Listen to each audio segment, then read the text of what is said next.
Hello again, YouTube. I am back. I am still working on my just configuration here, trying to get it to where you guys can see the spread and the lighting's good, and I'm not in some weird position. So here we go. Video number 3. Woohoo! So on this video, I am this spread was the question I asked was from my second child, which is, are you preparing for the extinction of humans? And anyway, I thought that was a very interesting question for Mother Gaia. But a very interesting answer that we have here. So we got Apple in reverse. So in the tree oracle, Apple is all about choice. And I think I had Apple, I think, in both of the other readings, at least one of them. So I'm not going to read over the whole background of it. But when the card is drawn reversed, it means a choice has to be made. There is no choice but to choose. Elder, which has also appeared for us here before, is about sacrifice. And there's a lot of talk about, when you sacrifice, the universe gives back. And then from the Druid animal oracle is the bull. So the bull is and always has been a symbol of fertility and strength. We even, one of the things they talked about in the book was how we, it's still in our language today. We talk about a bull market being, when the stock market is on the rise. So from the cards, I'm getting that, there is a definite choice that will be made. I think our mother is having to choose between us and herself. And there's going to be sacrifice. There's going to be a lot of sacrifice. But the result will be strength and prosperity. And then from the runes, again, but the runes are really coming in with the hope. So let me show you the images again. I got my favorite fishy. Well, it's a fishy when it's on its side, and I'm a Pisces girl, so I see everything as a fish. And this appeared, I think, in the first reading, Oth Allah. And this is all about inherited property and possessions. What have we inherited from the earth? The earth is what is Gaia inherited from us. But taken with, so, and when I was doing the, pulling the stones out, so I had intended to just pull one stone out, and the one that I pulled out was Oth Allah. But then as I set the bag aside, I noticed that this other rune had fallen out of the bag. So I thought, well, I better go ahead and take that, and so it looks like the letter M, but it's actually, in the runic alphabet, the letter E, Awaz, and it means horse. And its associations are balance and stability, harmony, teamwork, trust, and loyalty. So what I'm getting from the runes is that we need to be a team. We need to work together in a harmonious balance. We need to trust the earth.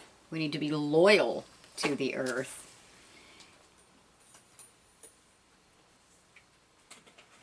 And then Othala is again about aiding in physical and spiritual journeys, ancestral homelands. So I'm getting again this, where we need to look back to our ancient traditions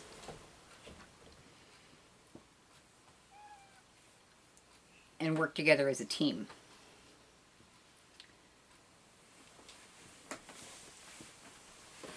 And then I did a drawing from one of my sticks. So originally the tree alphabet developed historically at the same time as runes. And originally, before the invention of the printing press and cards and whatnot, whereas the Norse people carved into stones, the Celts and the Druids carved into sticks. And so I just to show off a little bit, this is my set of OM sticks. Took me about 2 years to make these. I can't remember. I've done a couple of videos that there were technical difficulties on, and so now I can't quite remember in the first two if I actually displayed these out to y'all. So I'm going to go ahead and do it again just one more time because I love them so much. So when I drew from my sticks, I got willow. Willow is feminine, the feminine element. And this one I'm going to go ahead and refer directly to the book about, because it's a powerful message. So the willow in the tree alphabet stands for the female and the lunar rhythms of life. She is water-seeking, thriving from preference on the damp margins of lakes and streams or across low-lying water meadows. Water and the tidal movements of the sea are governed by the pull of the moon. The moon in its monthly rhythms is female, contrasting with the male sun's daily and yearly turnings. In several ways, the Celts held women in higher regard than we do today. On the material level, women were property owners, and whoever controlled the property controlled the marriage.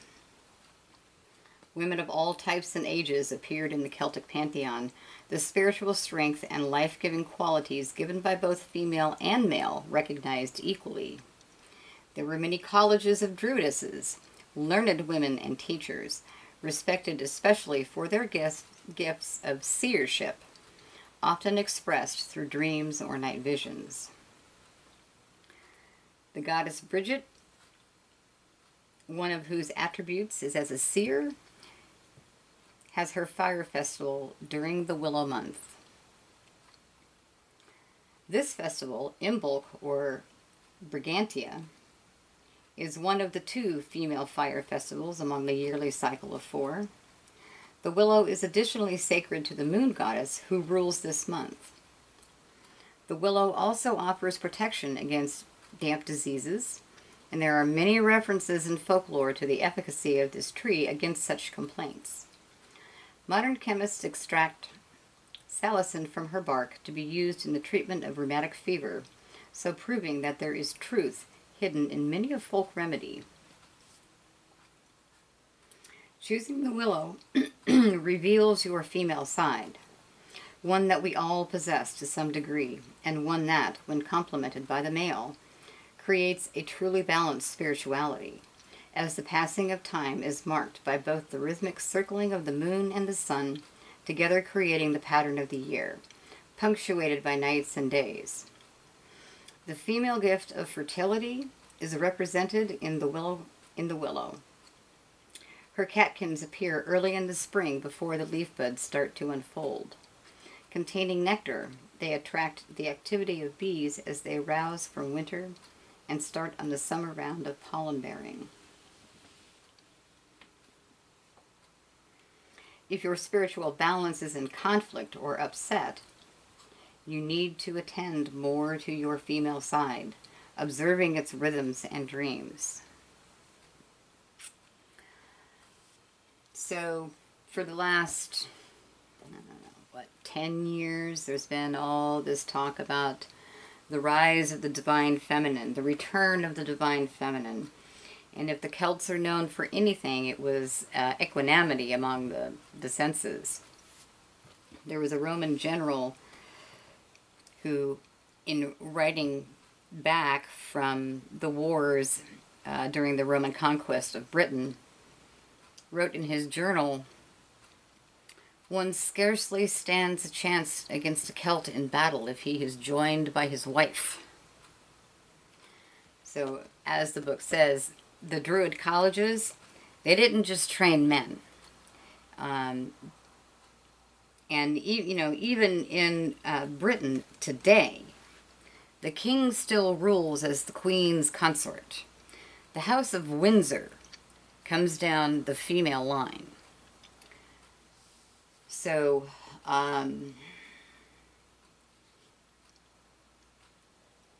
embracing the feminine.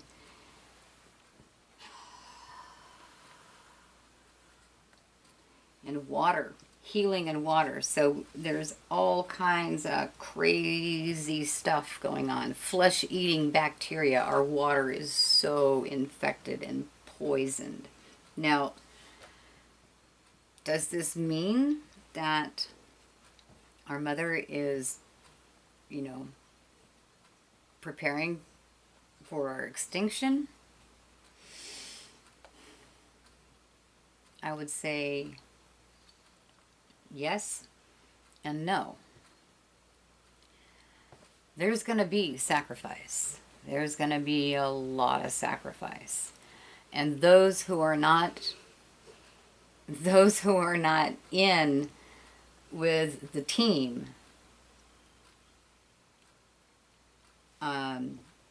will be sacrificed. A choice has to be made. There is no choice but to choose. And if we look at what we have done to our mother, this is where we're at today. This is our reality. We are forcing her to choose between herself and us. And the willow and what's going on with what we have done to the water and now what the water is doing to us. So, yeah. Yes and no. But I do believe in the light workers. I know that, just in my own community of light worker folks, there's a lot of prayer and meditation going on. I know that within the world of Druidry, all of the Ovates and the priestesses are giving their all to, heal themselves, thereby healing their mother. As Rumi said, you are not a drop of the ocean. You are the entire ocean in a drop. And that metaphor extends out completely.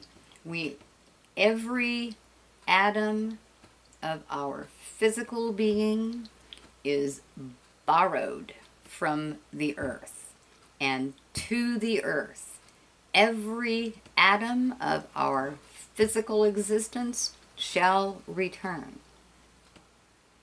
And so Rumi's metaphor is perfect.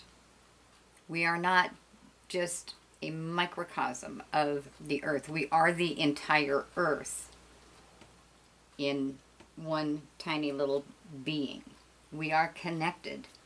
What we do to ourselves, we do to the earth. So the most powerful thing we can do is to first heal ourselves from the inside out. And then additionally, work to save our environment. Because once again, the planet is doing fine. Mother will survive.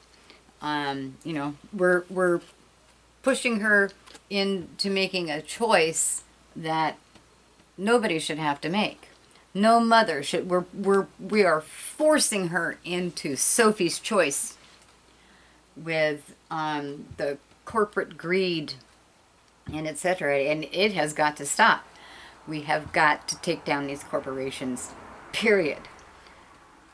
Forget money. You know, to heck with it. Okay. I can feel now that I'm starting to get on my soapbox and rant a little bit. So, after I actually took some time and when I first did this spread, I had technical difficulties halfway through and it didn't go. So after I fixed my technical difficulties, I didn't want to redraw again because I was resonating greatly with this message. But I decided that I did want to add one spontaneous draw, just a message. Well, this is a brand new deck, and I'm really excited. And so mostly I wanted to use an excuse just to draw a card from this deck. This is the Enchanted Blossoms Oracle by Carla Morrow, and it is just wonderful. So she grew up in a flower shop and spent her life surrounded by flowers of all kinds, cultivated wildflowers, etc.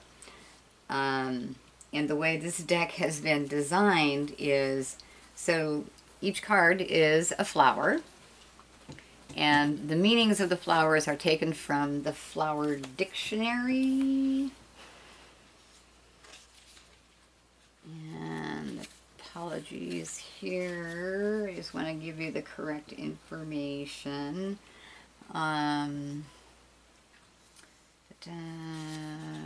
Where did it go?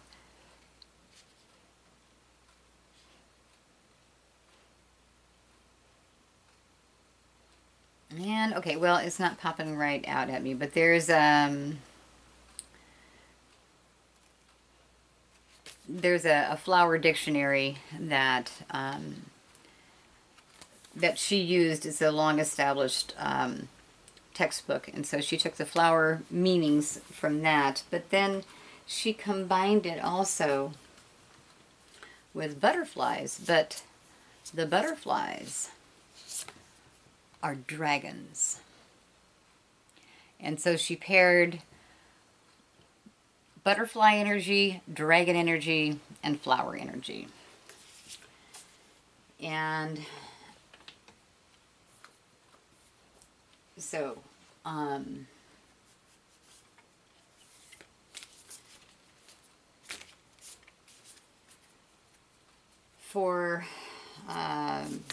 anyway, and another thing about this deck is that it's pretty much there are no reversals. It doesn't even mention a possibility of a reversal meaning. So everything in here is positive reinforcement, and you know, that's something that we really, really need. So Mother Gaia, what message from the flowers and the butterflies and our dragons will help us raise up and meet this challenge? Okay.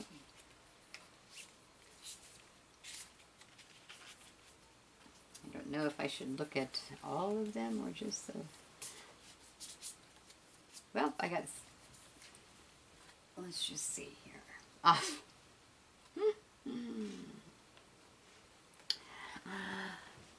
Tranquility.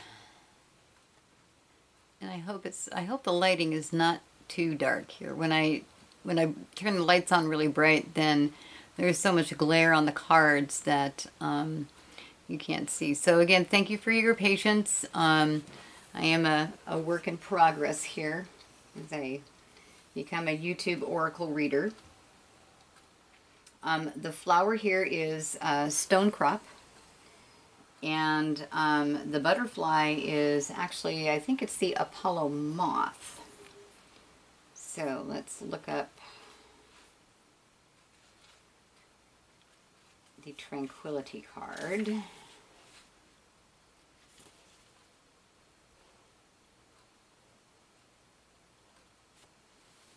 Okay. So stonecrop flower. Stonecrop is a family of around 470 succulents that bloom in a huge array of colors and shapes.